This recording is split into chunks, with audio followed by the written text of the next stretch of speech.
It's Mike Andes. This is crazy. You got to check it out. This is not going to disappoint. All right. So on the Facebook group called Lawn Care Millionaires, which if you're not a part of and you're in the landscape industry, you got to join it.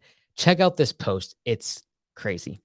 So this is like a couple weeks back. A guy named Rick says, Mike Andes, do you want to come on my Facebook group on a Zoom call and talk pay for performance to lawn applicators? So looks like he has a Facebook group here, 2,600 members, mostly doing lawn care applications, so fertilization, weed control, etc. I didn't get this for about a week. And a week later, I went in here and made a comment. I said, on my YouTube video descriptions, there's a link to email me. All right. Well, his response was, Mike Andes, I practice radical transparency, so I am not into backdoor deals like you do with Tiger and Gertz. Seriously. If you want to talk P4P, I will set up a Zoom for Thursday, December 20th at 7 p.m. Central Time on Zoom. Broadcast live to the Facebook group he bought this Facebook group with 2,600 applicators in it. Otherwise, I will assume you are scared. Very strange approach, honestly, for trying to get someone to join an interview. At the very end of this video, I refer back to this in a tongue-in-cheek way of how I got someone else on my show by simply emailing them nicely and following the system. So I responded, I think someone here, or a bunch of people jumped in, kind of jumping in on him a little bit. Let's see here. Then he says, the more I think about it, my invitation is set. You can choose to show up or not. Just reply yes or no, or give me a date that works for you, and I will do any date. I've implemented your P4P concept with my spraying company, and it works really well. I read your book. I bought your software, although I don't think the software works that great yet. But the concept of P4P, in my opinion, works better for spraying even than lawn maintenance. My Facebook group I just bought has 2,600 lawn applicators in it, et cetera, respects me, et cetera. That's cool. I appreciate that. People going back and forth in the Facebook group. It's awesome. I'm so confused how this approach is supposed to work. Mike, would you come do an interview? Send me an email. Oh, you must be scared. It's like asking a girl on a date. Then she wants to check your schedule. Then she wants to check her schedule. Then you are instantly on the offense. It doesn't sound like a good strategy. And then Rick replied back, average begets average. Damon replied, confidence is great, but arrogance makes you look like an idiot. Learn to be humble. It works well if you want successful to help you. I like that response. Let's go. So anyways, all of this to say, I forgot about it. Today, Brad sends me a text and said, hey, are you going to hop on this call tonight? So he must have remembered somehow or somehow made a reminder. I totally forgot. So I emailed a meeting that I had with Lee, said, hey, can we do an hour earlier? I want to hop on this call. So sure enough, 5 p.m. my time, 7 p.m.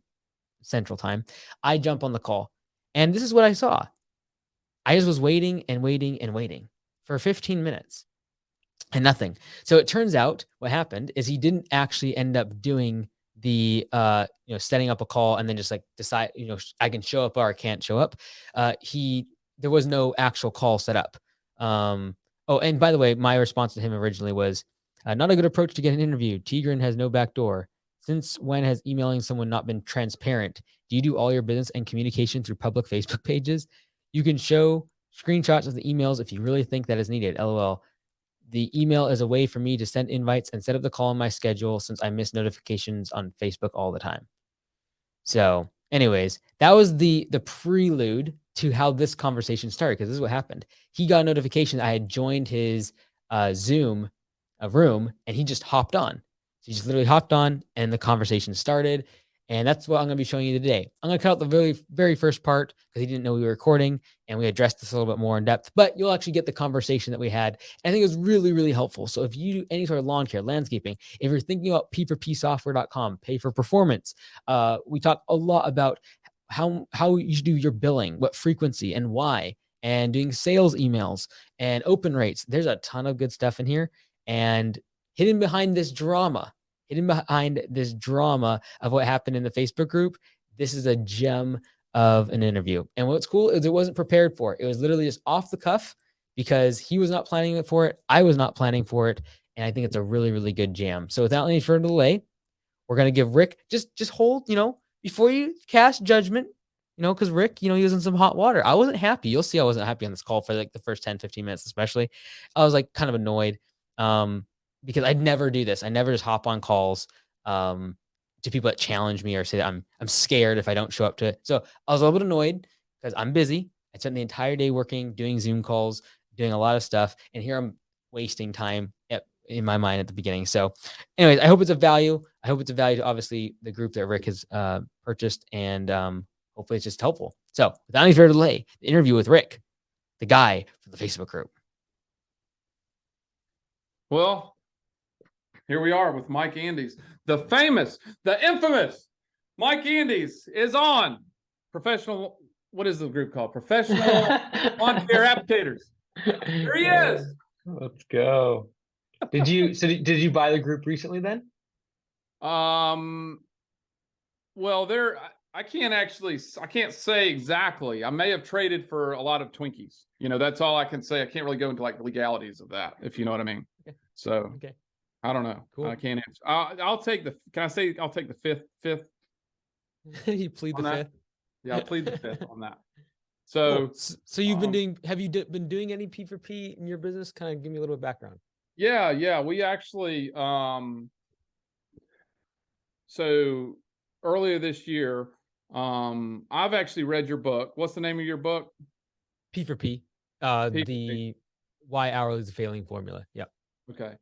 And it's a pretty simple read. What is it? It's not 100 something pages. It's pretty to the point. You don't waste a lot of time. So I've read that book, and we use it in our business. We tried it with the maintenance, but it just seemed to, like, I think there's a difference between and you can correct me if I'm wrong, and tell your experiences, but like it works easier with like northern style lawns cutting grass, but in the South it's a little bit harder. But then when we applied it to our lawn spraying business, it worked really well. What challenges were you having with the southern kind of side of things for the maintenance? Well, 33% is a pipe dream on, you can't hit that. We'd have to adjust our labor up to like 40 something percent, 40, but I think, with northern companies, like I've been in a peer group, we've examined their numbers, like they'll do, they'll have a higher gross margin, but in the winter it'll get sucked away by, because they're not working. Whereas maybe we don't make as much per man hour, but it's flat all year round. So, it was just difficult to hit the numbers that we needed to hit. And there's also, I could see it working better for per cut stuff versus like, the man hours. Like we have a certain budget amount of man hours that need to be spent pruning, spraying weeds, pulling weeds, cleaning up annual beds, and then, but if it was per cut, then I think it would work a little bit easier. But I don't want to spend too much time on maintenance because that's not what this group is about. They're about spraying, so I don't want to bore them too much with that kind of stuff. But with spraying, it works. I think it works great. No, absolutely. Yeah, like what we've done for a lot of our franchisees that do spraying and maintenance is, because our crews kind of alternate between the different services, is we still give the same percentage. But then what we do for spraying is we just assume that 50% of the revenue is not labor revenue.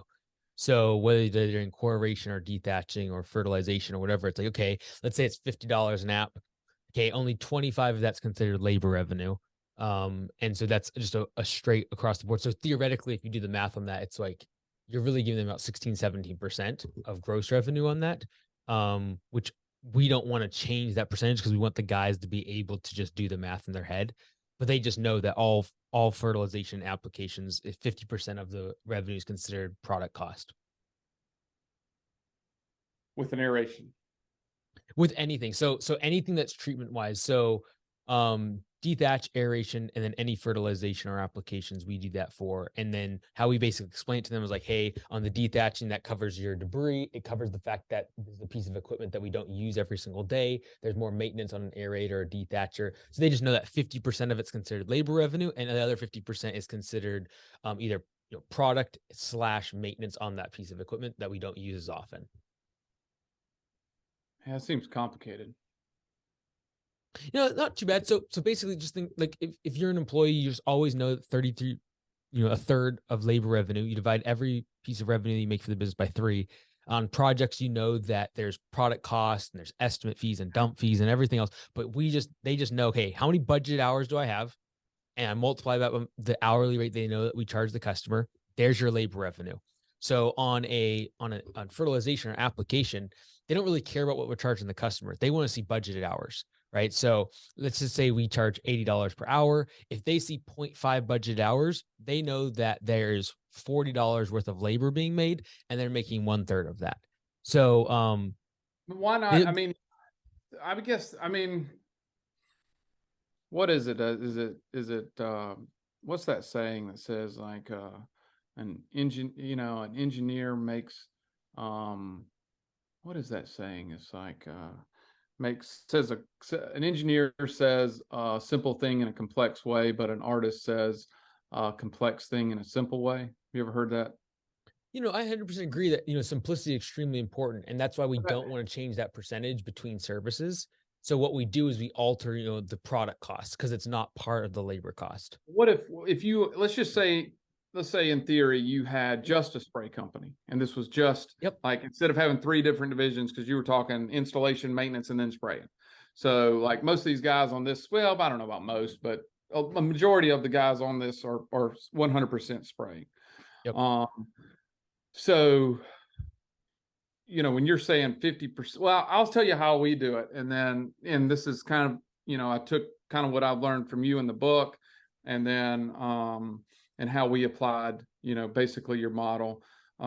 So we found a number, and I think the labor cost varies even from location to location, because you have different demographics, different cost of living. So like when I throw out my number, like it's going to be different for everybody. Like it's just like pricing, right?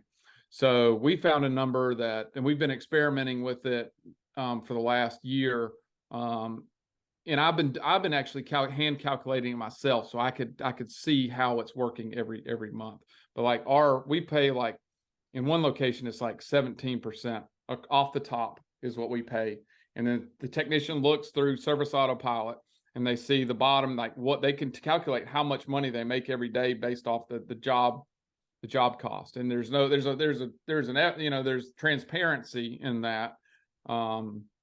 What's crazy is so I would disagree with you on one point, and that is that it scales across. It's different for different industry, different regions, and the reason for that is because like you pay 17%, right? That would be the equivalent of us at 34%, because we're just basically taking half the revenue and considering it product cost. So the same amount that you give of 17%, it's basically the same as us giving 34% because we consider half of the revenue product cost. And what we have found is because you're giving 33% of labor revenue, that scales. What you can charge the customer is going to scale with what you're paying your employees. So cost of living, okay, it's higher. Great. That typically means I can be charging, let's just call $100, $120 per hour. But that also means I'm going to be need to pay my guys significantly more. So the percentage based on what we've done, with all our locations, Augusta, doesn't need to change a whole lot. Like maximally a few percentage points, based upon the different markets. Because if you're in a higher cost of living area, your cost to the customer will be higher, therefore your wages will be higher. So it scales pretty well. I do 100% agree with like the wage part does move. 100% agree with that. Yeah, that's a good point. I can see that. I can understand your point, and I can see that working in some cases. But then there's like different regions that material costs are higher. So, if like we're treating all St. Augustine, so like one program we have is like fungicide, insecticide, and fertilization herbicide all built into one program. So now, but then we're in a location where the cost of living isn't that high. Like we're in like Daytona Beach, South of Jacksonville. That's one of our locations. And, I think we've ran into one of your Augusta guys in Nocatee, kind of like South Jacksonville, St. Johns County. Yep. He's awesome. Yep. Ran into him one day. One of my guys did. And then, but there our material costs, like, so we're bringing in, more per day. But then, like, I feel like we have to adjust our percentage down from 17% to like 15%, because cost of living isn't higher. We're just making up for that material cost.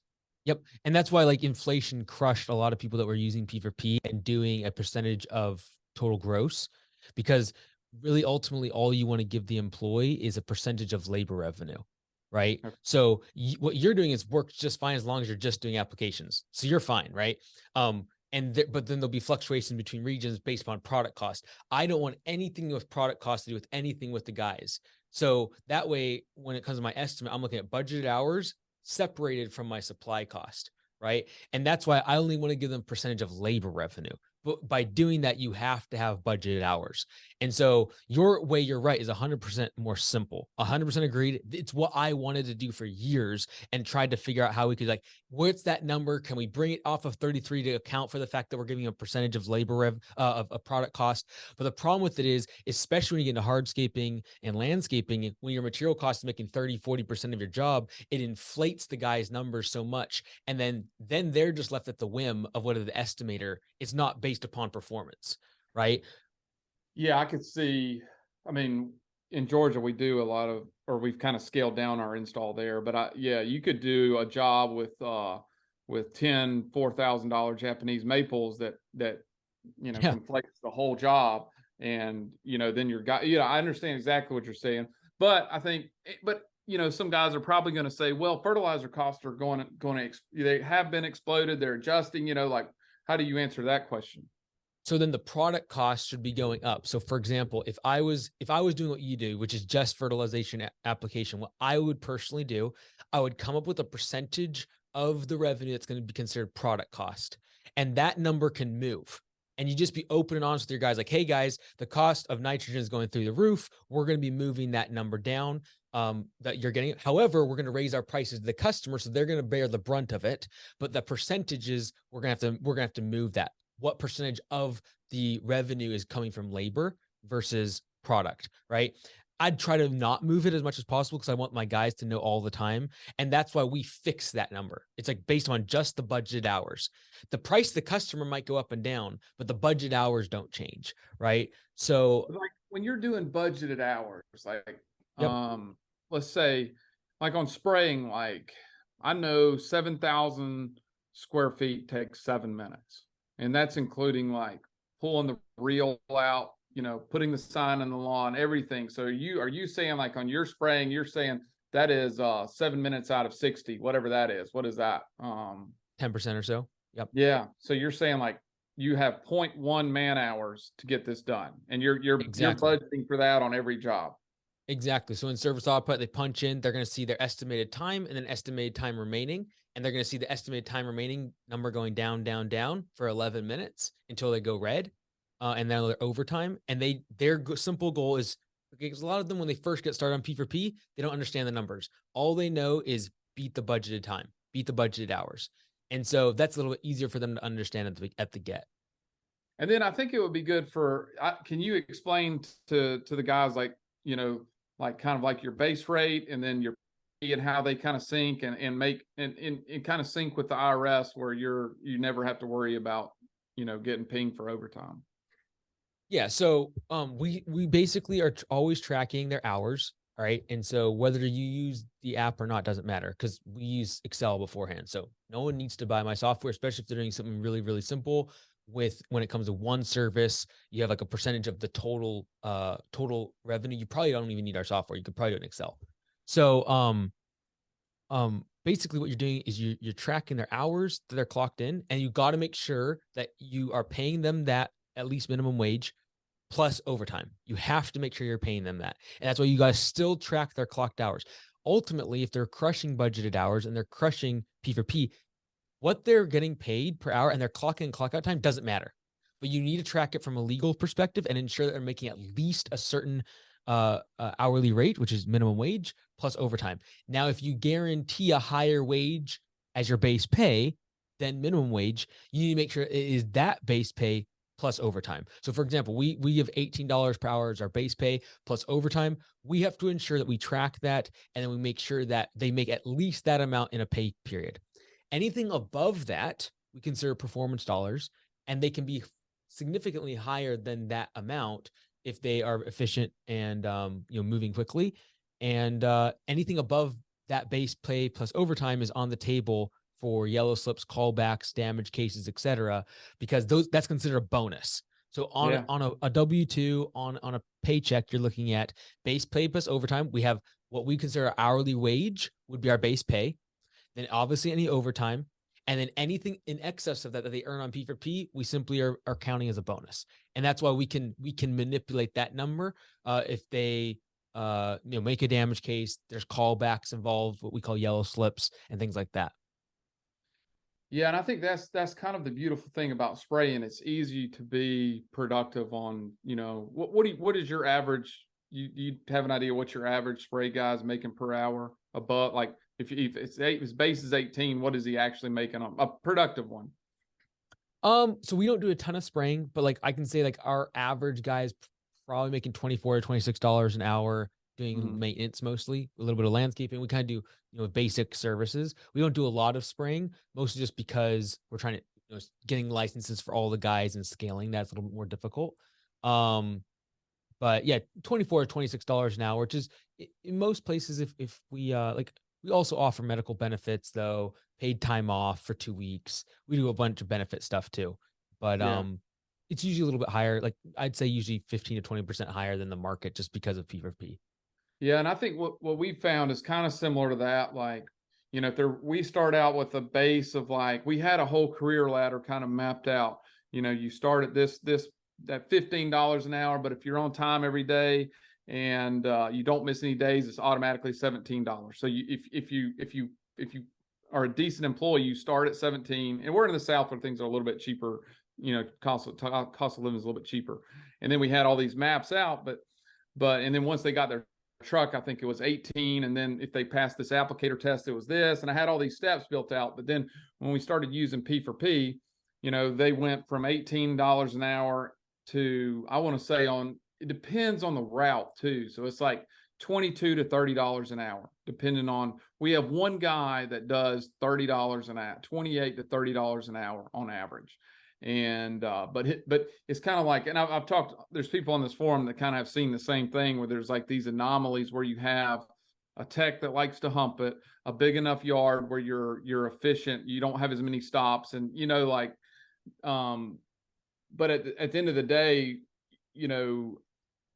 and just like, and we do the same thing you do, like, here's the bonus period for the IRS, and they cannot, they can't come back and ping you. Whereas if I think if you calculated it without doing that hourly plus bonus, the IRS could make you liable for overtime. And honestly, the guys are getting stuff done so much faster, there is no overtime, which is kind of a cool bonus as well. And it just aligns the goals of the employee with the owner, right? So like obviously all of us don't want overtime if you're paying someone hourly. When a high performer is making a bunch of money on P4P and they know that they're hitting above 40 hours, they're not making any more money because of being over on overtime, even though we're calculating it and we're making sure they make at least that amount, because it's so far below what they're making because they're a high performer, it doesn't impact them in any way in terms of their paycheck. So now everyone wants to be off within 40 hours. It's the reverse of which every hourly employee, guarantee you, they know basically the minute when they cross 40, and it's like, all right, boys, time to slow down. Let's really take the breaks and make sure we get time and a half the next couple hours. And that's no longer the case once they're on P4P, because that it doesn't actually move the needle for their paycheck. And it's funny because when we started doing it, I think you got to be very careful with people's paychecks, because if you go too high, really the trouble is going too high, because then it's hard to back down. Can't come down. Yep. Yeah. And so we were hand calculating 2 of them, and at the same time, and you were trying to gradually going up. I think we started at 17%, and then we went back down to 16%, which I got grief for, even though it doesn't matter if you tell people like, hey, look, our goal never here go down more. You can never go down. So it's better to start low if you're experimenting with this. And we base the number off of what we use simple numbers as our accountant, and we know what our labor costs are. Like if we could hit 17%, and that's a kind of a number that's kind of like I think our actual labor is 25% for our spray division, But if we could get down to 17%, granted, we have floaters, we're always hiring people, we're always trying to scale. So that number, kind of boogers up that number. But, the other thing is, like, I was talking to somebody about it and they're like, well, I'm just going to calculate it in secret and not tell them. And I'm like, no, it won't work. Because then you're not, like, when you tell that employee, like, this is now your time, you own the time. And if you want to go to that gas station and get paid you can, but it's your time now. Like, you have to have that psychological switch in the employee, don't you think? I do agree with that 100%. The reason a lot of people will not do that is because they're afraid to tell their employees about it before they start running the numbers. They're afraid. They don't understand it necessarily. They don't want to give any promises away. So what we kind of recommend is, if you're going to run the numbers in the what we call the background, which is like, hey, I'm going to run the math. I'm going to be doing this without them knowing. Just realize that their efficiency will go up 20 to 30% once you implement it, and their paycheck is based upon performance. And then people are like, well, people are going to leave. Yeah, because of their efficiency gains, whoever leaves, you won't need to hire anyone else. Okay. Now, one question I had for you. But here, let me dumb it down. Sorry, I was going to go something too deep, but let me bring it down. So for someone that is thinking about it, I think the first step is, like you said, this, like, literally go to your profit and loss statement and be like, hey, what percentage of my revenue went to direct cost of labor? Right? It has to be direct labor. It can't include all the wages from your office person and your estimator and all the rest of it. It needs to be direct labor. That is a really good benchmark. And then the question is, okay, let's just say you do the math, it's 20%. Then the question is, do you want your employees to make more money, or do you need the business to make more money? And obviously, I was like, I want the business. There's some people who implement P4P not to make the business more money, but because they want the business to run more by itself, and they want the guys to make more money. And so then the question is, okay, if you're at 20% based upon last year's, P&L, for example, that means that if you go above 20%, you're giving the guys more. And if you go below 20%, you're giving the business more. And if the business is struggling, probably need to go down to like 17, 16%, like you mentioned, as a benchmark, knowing that if someone crushes it and makes a bunch of money per hour based upon the new method, you don't care because you're giving a percentage that's less than what you were paying last year. So it's a good benchmark. But the challenging part is that you got to make sure you take out, because I've seen people do this, like, oh, that's easy. I'll take my wages from last year. I'll just divide it by my total revenue, and there's my percentage. The problem with that is, one, it's not direct labor because you're including the estimator's cost, the office manager, all the other stuff. And two, you got to make sure you're not taking into account the fact of product. And so that's why we are at 33%, is because we take product into account. You don't. And so so you got to make sure those things are weighted. But like what you said is exactly right. A great place to start is direct labor divided by total revenue and have a percentage there. Yeah. And really, it's a target percentage. Like, it's not what your labor is now. You want that number to be a good bit. You want it to be lower because maybe that's I think capitalistic I want my standpoint, cake 100%. And eat it too. Yeah. I want my cake and eat it too. I want the employees to make more, and I want the business to make more. And it can be done because you cut out waste, and waste doesn't serve anyone. I think we've proven that over the last year. We've I've got to a point where I want to say in that location, maybe 9 out of 12 techs are on it. And we don't let just anybody get on it right off the bat. They kind of have to prove themselves and prove themselves worthy, and kind of get a track record. But the other thing is, like, I don't think P4P works when you're not at scale on spraying. Like, let's say you have 1 or 2 techs, and like our location in Florida only has 2 techs. So, like, if you don't have full route density, yep, and you don't have, like, because in Florida, like, we'll hire people that are pest control companies that they don't have the hourly bonus thing. They just pay percentage, and somehow they get away with it, I guess. Mm-hmm. Well, we don't know about all the lawsuits. There's probably a bunch out there, but if the dispatcher doesn't do their job very well, you could have a problem too, right?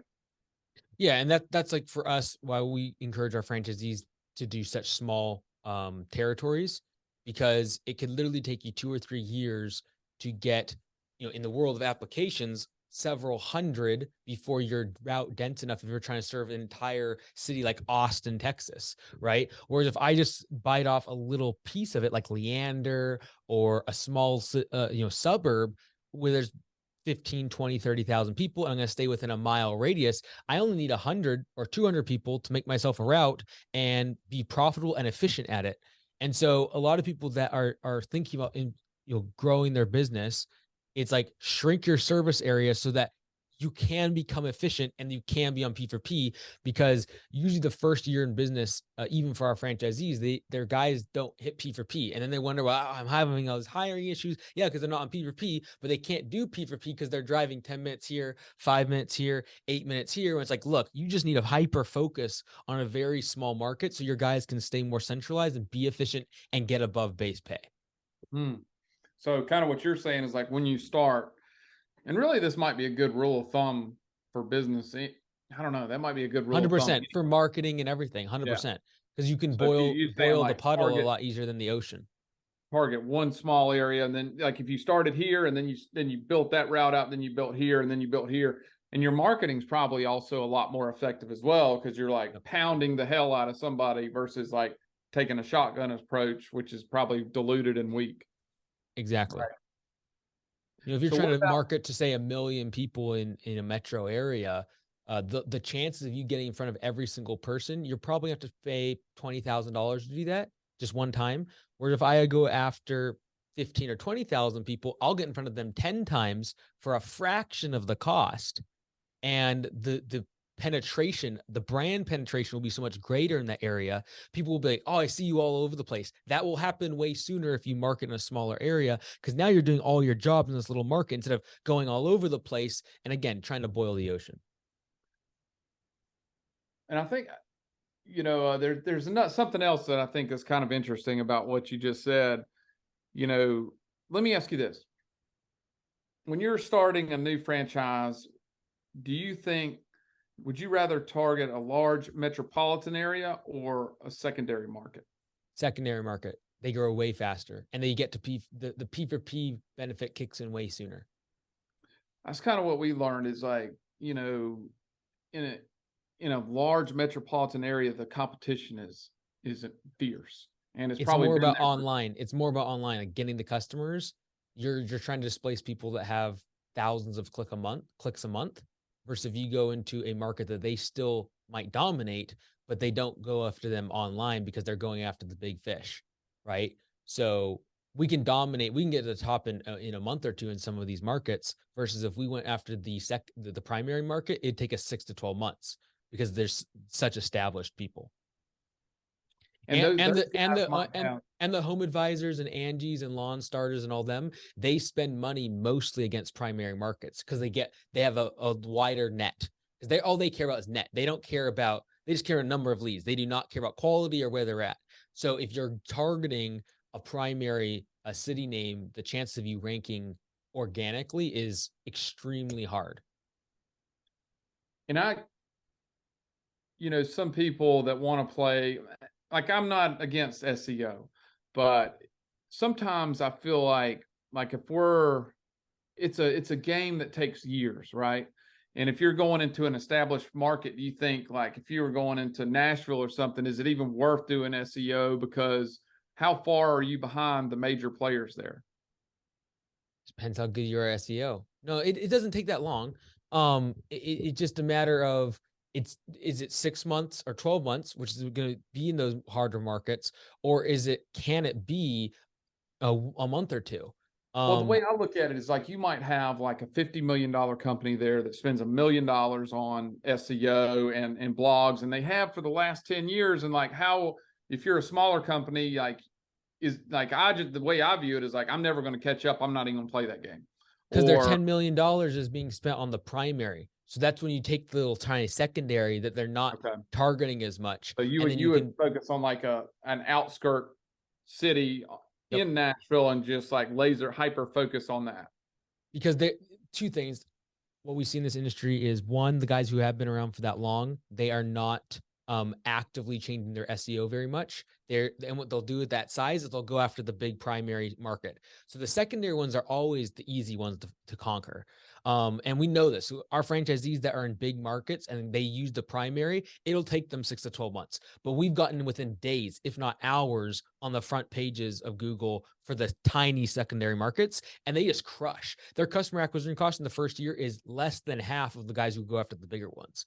And I only care about that first year, because if I have $10,000 and my customer acquisition cost is $50 versus $100, literally I'm going to grow my business twice as much. Right. You're So, creating momentum and cash in the bank and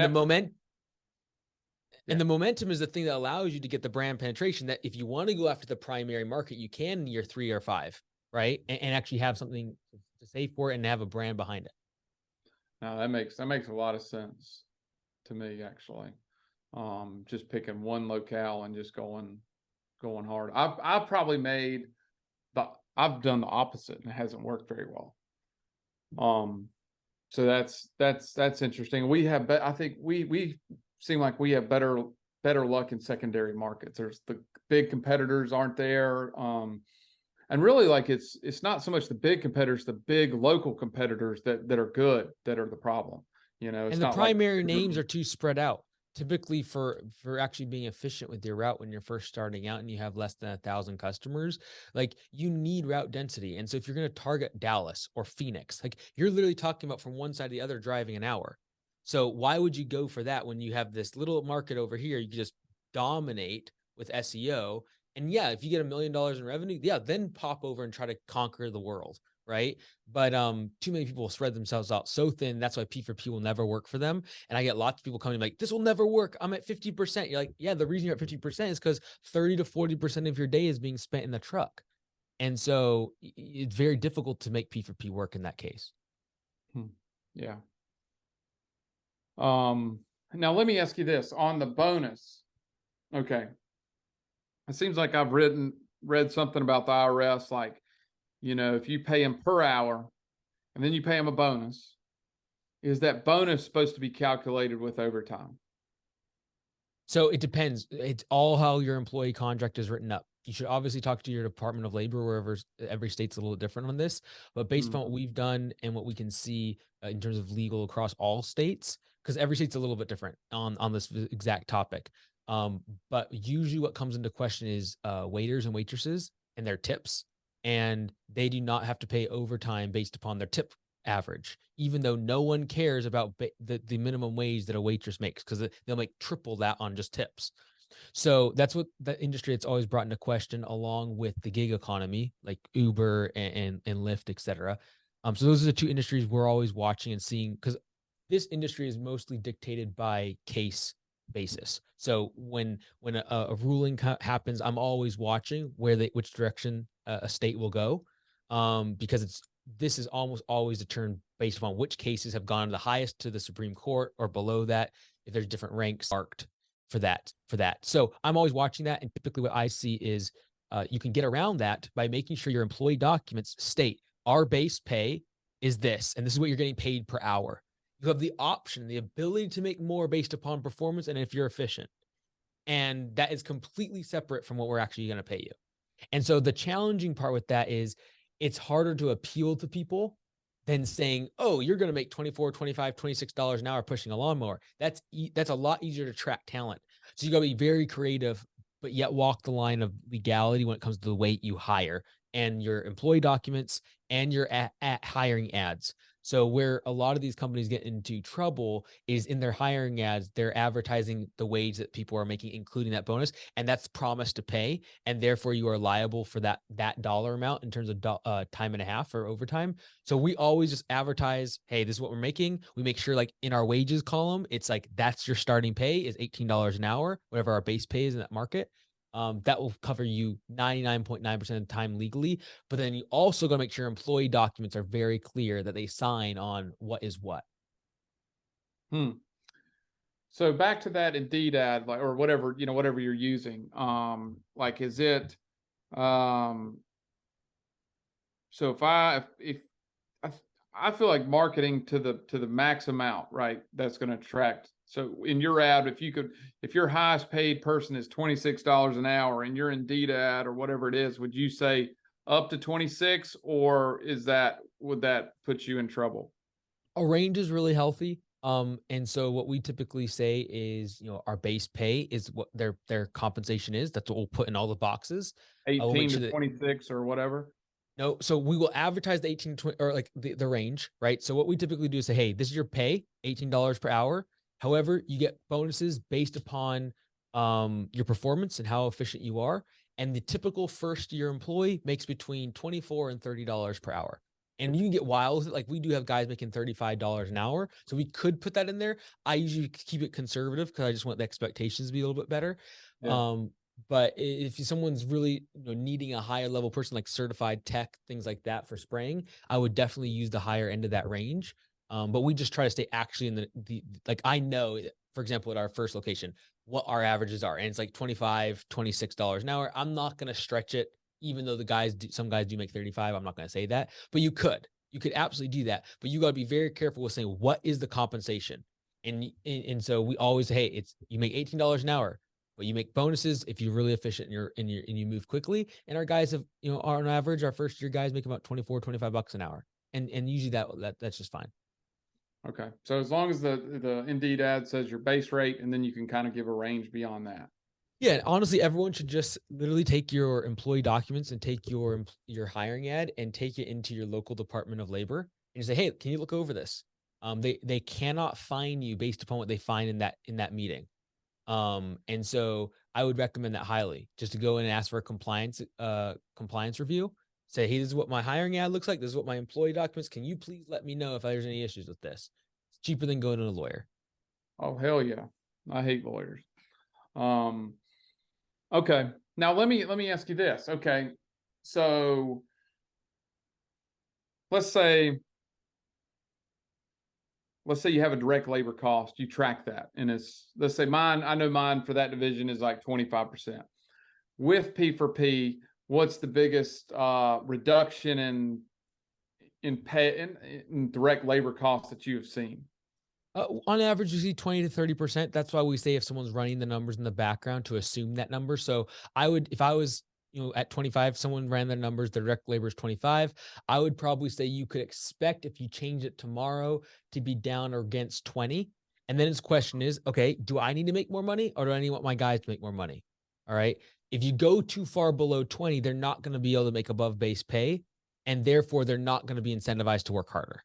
That's what you got to be careful with. Like in the perfect world, you'd bring that number obviously as low as possible if you're trying to serve the interest of the business to the highest degree. However, your guys need to be able to make more than base pay, because if they don't, the whole incentive of P4P is gone. Well, yeah. I was just wondering, like, there's an invisible hand here at work, right? So we're taking all the inefficiencies out of labor using pay for performance. And, so if I'm paying somebody $30 an hour, but they're hitting that 17% number, like I don't give a shit what kind of check is going to them. Like, because they're making $30 an hour and they're lower than my labor cost in the past. But I was just wondering, like, you're saying you've seen a 20 to 30% reduction in that 25% number, which brings your labor costs like down to like 20%, on average. 17% is absolutely perfect with no floaters, with no training, with nothing, right? So what you're saying is like you've seen that labor number go down from 25% to 20. I mean, I still think the guys are still making $30 an hour going out. That's going out that way. But you're saying like you could possibly save 5% on total labor cost with P4P, which is usually going to double people's profits. Yeah. And more importantly, it's going to take away the burden of indirect labor. The thing that we're not calculating here is the fact that there's less management. There should be less time spent on sales. There should be less time spent on scheduling, routing. We don't do any quality control. It's the customer. Like when we do projects, the employees are supposed to be doing. They do the walkthroughs. They're responsible for any callbacks. So it cuts way back on indirect labor, and that's where the efficiencies really are for profit for the business. Because in my mind, Like in my personal opinion, I would rather P4P be a way to give the guys more, but then all the indirect stuff as a result of P4P and all the extra accountability that's put on them, that's where the business wins.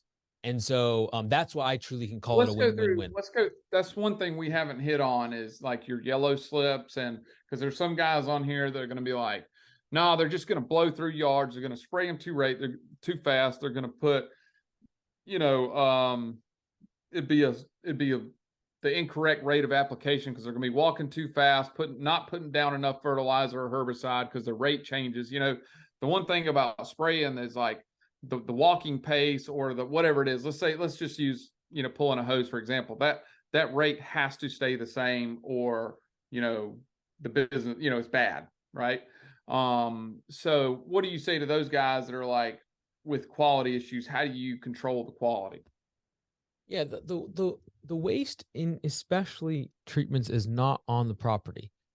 It's the drive time. Every single time they get in and out of the truck is an extra minute or two versus a couple seconds. It just depends on if is there incentive for them not to take the extra 2 minutes on their phone or eat, just take a smoke break every single stop. So especially with service where you're doing 11-minute stop time and you're doing 50, 60 applications in a day, you just have to add 1 or 2 minutes per application between being very profitable in your business, like exceptional versus average, if not unprofitable. And so you're literally trying to squeeze out minutes per stop. And so it's not the time on the job site. In the case of application, right? If you're talking about projects and things like that, it's a little bit different. However, our guys are responsible for callbacks. So if they get a callback, they have to go back to the property. And by the way, because we pay based upon budget hours, in your case, you do total revenue. There's no more revenue being generated when they go back to that property. Now, you guys will get less callbacks because the the customer isn't gonna like call you like they missed something as much. It's usually like they did a dead spot, for example, right?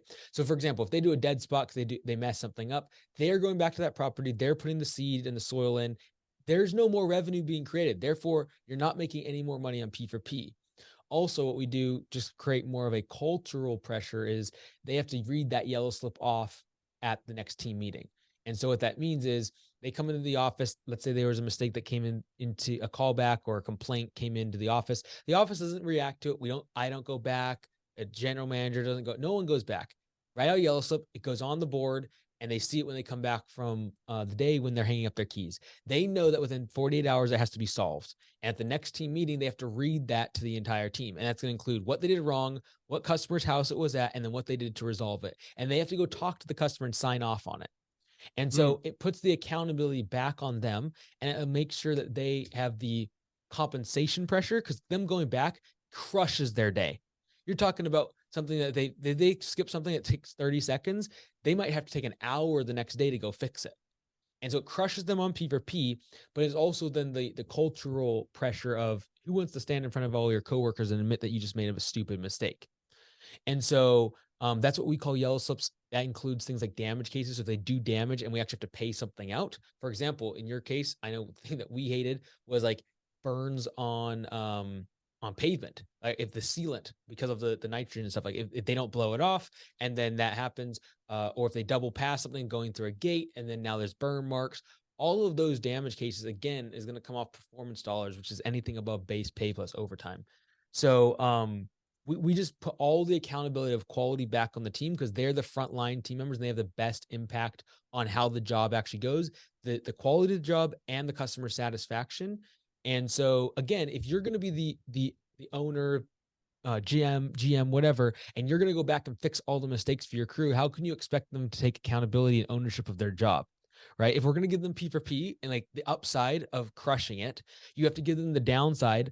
And if you're just going around fixing all their mistakes, apologizing to customers, and basically, being the babysitter, how do you expect them to take accountability?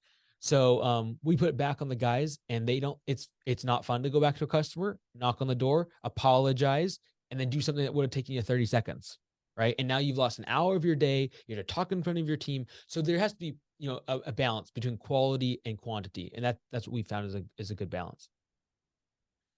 Yeah, and I mean, one thing I think with with spraying is like the routes end up being really dense when you have lots of customers. The routes get maybe even more dense than mowing. I would say a lot more dense than mowing, Yep. just because of the sheer volume.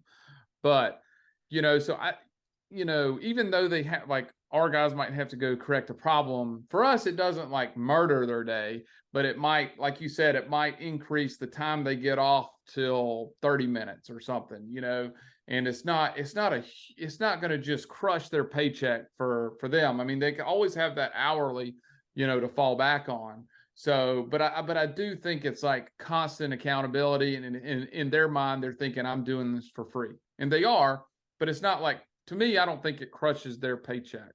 Now, do you use QDS at all, or what kind of like do you do any kind of retention, like Surveys and stuff. quality control surveys or anything? Yeah, we do surveys. And again, if anything comes back less than 5 stars, it's a yellow slip, and they're going to be going back to that property. Whoever's at the property last is Anything less responsible. than five, you require 5. Yeah, if it's not 5 stars, they're going to go back. So whoever was last at that property, regardless of when that survey was filled out, whoever was last at the property is responsible, and they're going to get a yellow slip. Okay.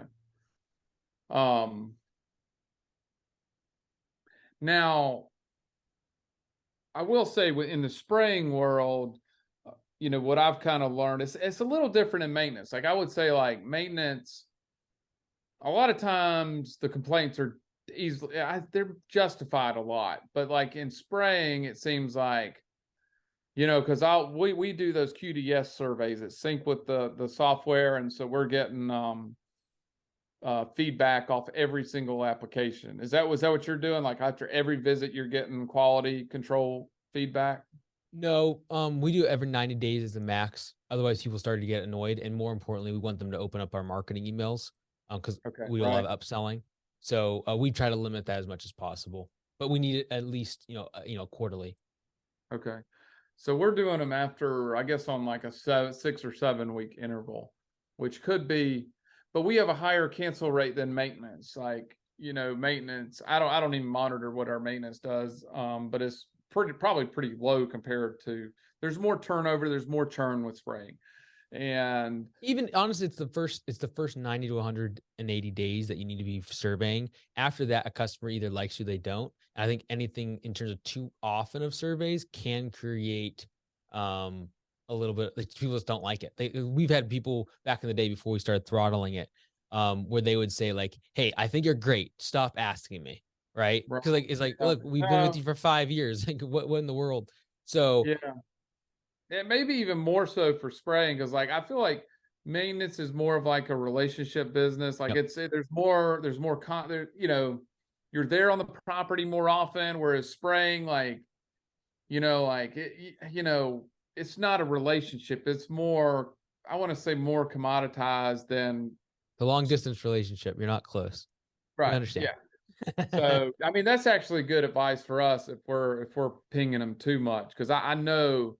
Like there was one company I follow, and they were like, God dang, they were just bugging the shit out of this. I mean, they were talking about how often, like, hey, it's raining today, we're not coming. Then the next day, oh, it didn't rain, we're coming. And then, hey, this weekend, come to the Easter egg fest. And it's like, holy shit, leave me alone. You're just the lawn guy, Yep. And automations need to be throttled. People go way over the top because they've been sold that's like the best thing in the world, when they need to be throttled back. We've learned with spraying, like the more times we contact people, the more like cancels we get too, because you're like in front of them more, not necessarily about quality. It's just like, oh, I don't feel like paying you for the next 6 months. Yep.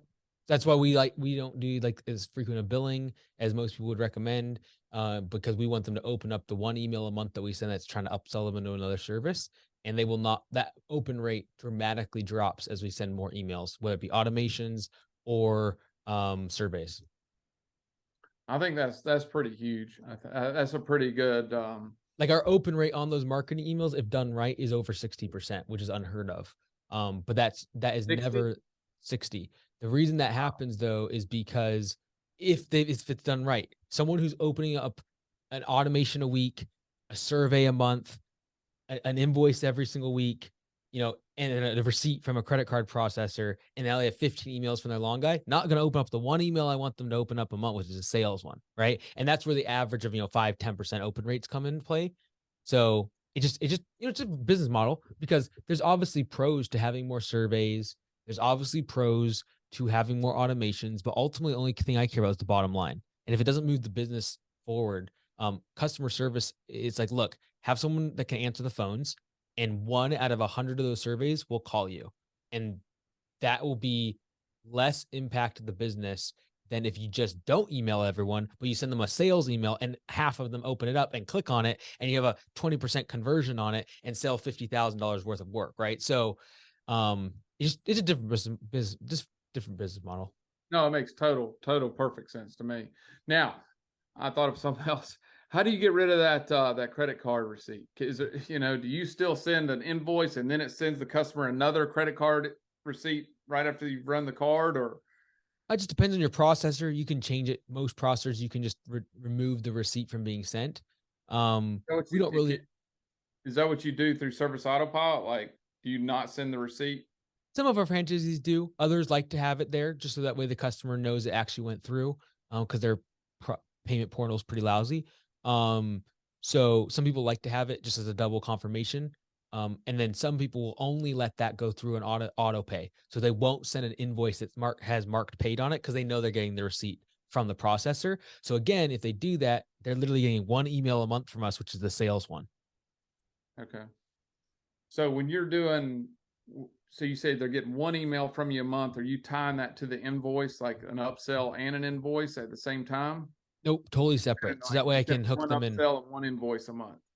Yeah, that would be the goal. Yep, 1 invoice a month, 1 sales. And some of our franchisees do daily or weekly billing, but I just see their open rates are way lower on that sales. And our goal is that after the first year or 2 of marketing, you only use that marketing email as a way to keep upselling, and then you don't have to use, spend money on ads. And so, yeah, just a trade-off. Cash flow versus, having a better lead funnel. What about, like, so you don't believe in like a pressure sequence email, like a pressure campaign where you're building, like if you're going like I bought something at Best Buy the other day and I've since got like 73 emails since. So you just try to be consistent with your one month, once a month marketing email, and you don't do pressure campaigns or email sequences or anything like that.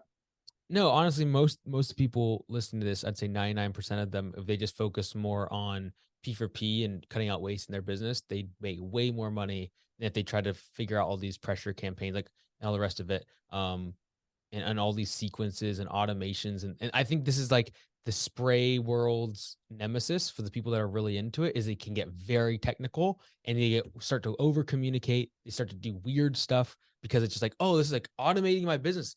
Not everything needs to be automated. And most customers don't want to ever hear from you. They just want a good job to be done and for you never to talk to them again. And so realizing like that that. is Yeah. and realizing that, like, the reason, like, the fact that you just brought Best Buy, you just put in negative light to everyone listening about Best Buy because they annoyed you. Right. So do you really want to be that guy, or do you want to be the company that every single time you need an electronic, you can turn to them and they just work and they get you the product and they're done? That's who you'll talk about in a positive light. Right. And so that's why everyone likes Amazon, regardless of whether or not they like their labeling, whatever. It's like, I can just go on there, I order it, and it shows up a couple days later. That's all I need to know. Right. So yeah, it's just a different business model. There's no right or wrong. But I think a lot of people are the people who are super analytical, the accountants of the lawn care industry.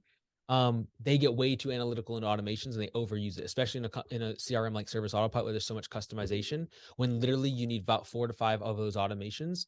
But because it can be sold so well, and you got Service Autopilot advisors and you got packages they're trying to sell you inside of Service Autopilot for training, people go way overboard, and because it makes sense to us, but not the customer.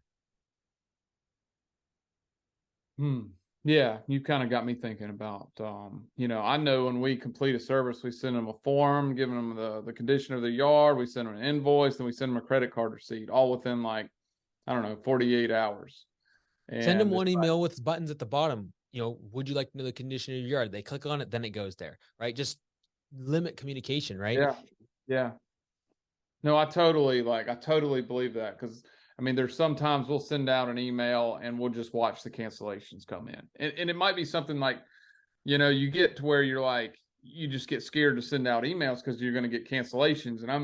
And I guess they're not necessarily about quality. They can be just, I mean, I know we track cancellation reasons. Like, quality is not, it's like, it's not a very high percentage. It's like do it yourself, all these other reasons that are, you get canceled from. And Attrition correlates with billing frequency. So the more often they see a credit card ding, the more often they're reminded to cancel. Have you ever tried to get away without sending an invoice? Yeah, you could just do just charge their card, right? And then again, you just got to state that on the upfront, on the estimate, and then you got to have a more flexible refund policy, because people will challenge them. Well, I feel like they challenge them anyway. Like, The I same don't even. person, you're just gonna have a slightly higher rate, right? So, like, for example, we have one service that we do in Augusta where they have to opt out of it, which means if they don't open up an email, they might never see it, and then they're mad that they got charged for it. But we just have a policy: if they complain, we'll refund them, and we usually refund about 5 to 10%. But I'm happy to do that because I have 5x return compared to doing an opt-in email. Now, you can't use the excuse of going paperless not to send them an invoice. Can you, like, what could we preserve? Like, that wouldn't be the environment from not using email. We're trying Just to be open, preserve. honest. Say, we don't want to bother you when they're signing up as a customer. We don't want to bother you. We're going to send you one email a month. Okay. Yeah. Like, when was the last time remember that the reason they join a lot of our services is because they want to save time. So why in the world do they want five emails a week from their lawn care guy, right? And cluttering their inbox. Hey, we respect your time. We're going to send you one email a month. It's going to have sales, condition of your yard, whatever else you want to put in there, an invoice, a link to your last invoice, receipt, whatever it is. One invoice a month. Yeah. All right. I know we're getting late, but I got one last question for you. Okay. I got an email today that said you landed Tommy Mello for your conference. Is that right? Mm-hmm. So how'd you pull that off? I asked him nicely.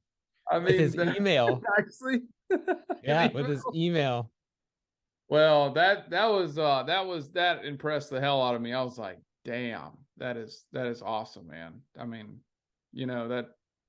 that's really great. And I want, when we post this, I'm gonna give the links to your conference. When is the deadline to go? I guess coming up pretty soon, isn't it?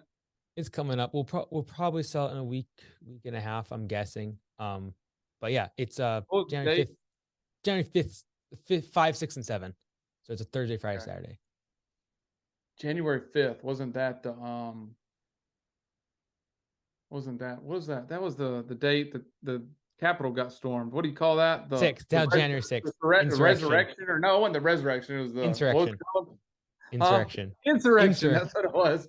January 5th. Is this the Mike Andes insurrection? January 5th. You know what? I never even put this together, but January 6th, something crazy is going to happen. Okay. Something crazy that you've got your own insurrection happen, huh? Oh, well, you could call it insurrection, just not on the Capitol. Okay. All right. Sounds good. Well, thanks for your time here, and we'll get this posted in the next few days. Cool. I'll just download the file and I'll send you the link to it. Okay. Awesome. All right. Thanks for your time, and I didn't expect for you to come on, or I would have been more prepared. But it was great. Off the cuff is great.